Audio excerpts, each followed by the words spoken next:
गोपीचंद पडळकर हे महाराष्ट्रामध्ये मोठ्या प्रमाणात अत्यंत बेताल असं वाचालविद असं म्हणून प्रसिद्ध आहेत. कारण कुठलंही त्या ठिकाणी पार्श्वभूमी नसताना नाहीतसे वक्तव्य करायचे.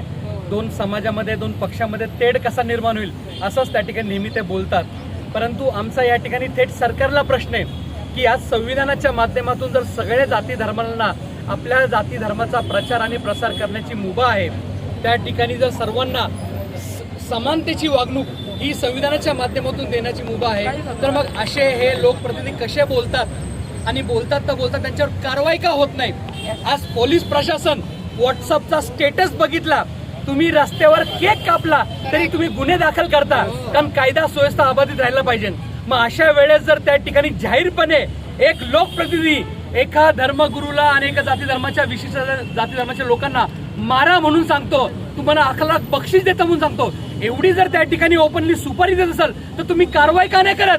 त्याची त्या ठिकाणी त्याला तातडीने आपण त्या ठिकाणी कारवाई केली पाहिजे, अटक केली पाहिजे, त्यांची आमदारकी रद्द केली पाहिजे. ही या ठिकाणी आमची या ठिकाणी मागणी आहे. कारण सगळ्या जाती धर्माचा अल्पसंख्याक असले म्हणून तुम्ही कोणीही उठून काही बोलणार आणि त्यांना दाबण्याचा प्रयत्न करणार असं होणार नाही.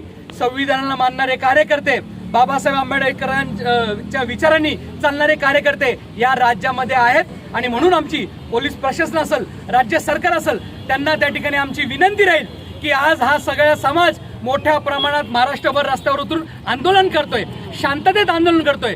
हे आंदोलन उग्र होऊ नये, सामाजिक शांतता अबाधित राहावी म्हणून प्रशासनाने वेळीच कारवाई करावी असं या ठिकाणी आमची विनंती राहील. नाहीतर आंबेडकरी जनता असेल, त्या ठिकाणी सर्व समाज बांधव असतील, सर्व धर्मसमभावाचे सगळे कार्यकर्ते असतील, हे रस्त्यावर उतरून गोपीचंद पडळकर रस्त्यावर फिरून देणार नाही असं या ठिकाणी आम्ही सांगू इच्छितो.